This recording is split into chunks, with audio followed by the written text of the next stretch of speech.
Hi മക്കളെ, ഓണപരീക്ഷയുമായി ബന്ധപ്പെട്ട് ഒരുപാട് ചർച്ചകൾ നടന്നിരിക്കുന്ന ഈ ഒരു ഘട്ടത്തിൽ നിങ്ങളെല്ലാവരും വളരെ കൺഫ്യൂഷനിലായിരിക്കും ഉണ്ടാവുക എന്ന് എനിക്കറിയാം. അപ്പോൾ ഏതായിരുന്നാലും എനിക്ക് വിദ്യാർത്ഥികളോടും രക്ഷിതാക്കളോടും അധ്യാപകരോടൊക്കെ തന്നെ ഷെയർ ചെയ്യാനുള്ളത്, നിലവിലുള്ള ഈ ഒരു സാഹചര്യത്തിൽ ഓണപരീക്ഷ മാറ്റുമോ ഇല്ലയോ എന്നുള്ളതാണ് എല്ലാവരും ചർച്ച ചെയ്തുകൊണ്ടിരിക്കുന്നത്. കാരണം അധ്യാപകരുടെ ഭാഗത്തു നിന്ന് തന്നെ ഓണപരീക്ഷ മാറ്റിവെക്കണം എന്നുള്ള റിക്വസ്റ്റ് ഗവൺമെന്റിലേക്ക് പോയിട്ടുണ്ട് എന്നാണ് അറിയാൻ കഴിഞ്ഞത്.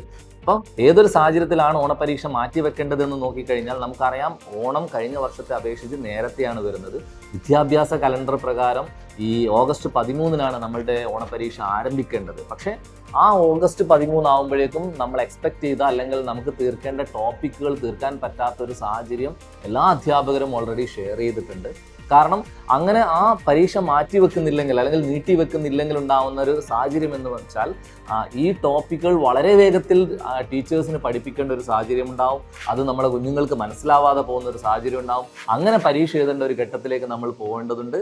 അതുകൊണ്ട് തന്നെ ഒന്നുകിൽ എക്സാം നീട്ടിവെക്കുകയോ അല്ലെങ്കിൽ ടോപ്പിക്കുകൾ, അതായത് നമ്മൾ ജൂലൈ വരെ എത്രയാണോ പഠിപ്പിക്കുന്നത് ആ ടോപ്പിക്കുകൾ വെച്ചുകൊണ്ട് മാത്രം പരീക്ഷ നടത്തുന്ന ഒരു സാഹചര്യത്തിലേക്കോ പോകേണ്ടതുണ്ട്.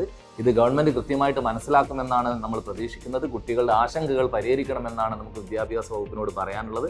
അപ്പോൾ ഏറ്റവും നല്ല ഉചിതമായിട്ടുള്ള ഒരു ഡിസിഷൻ എടുക്കുമെന്ന് നമുക്ക് പ്രതീക്ഷിക്കാം. അതോടൊപ്പം തന്നെ എനിക്ക് വിദ്യാർത്ഥികളോട് പറയാനുള്ളത്, നിങ്ങൾ നീട്ടിവെക്കുമെന്ന് ആലോചിച്ചുകൊണ്ട് പഠിക്കാത്തൊരു സാഹചര്യത്തിലേക്ക് പോകരുത്. ഇതുവരെ എടുക്കുന്ന ടോപ്പിക്കുകൾ കൃത്യമായിട്ട് നിങ്ങൾ പഠിക്കുക. ഏറ്റവും നന്നായിട്ട് ഏത് സമയത്ത് പരീക്ഷ വന്നാലും അടിപൊളിയായിട്ട് എഴുതാൻ പറ്റുന്ന രൂപത്തിലേക്ക് നിങ്ങൾ തയ്യാറാവണം. അപ്പം ഞങ്ങൾ നിങ്ങളോടൊപ്പം ഉണ്ടാവും. ഇതുപോലുള്ള ഇൻഫോർമേറ്റീവ് ആയിട്ടുള്ള വീഡിയോസിനും കണ്ടന്റ് വീഡിയോസിനും വേണ്ടിയിട്ട് നമ്മുടെ ചാനൽ സബ്സ്ക്രൈബ് ചെയ്യുക. മാക്സിമം ആളുകളിലേക്ക് വീഡിയോ ഷെയർ ചെയ്യുക. All the best.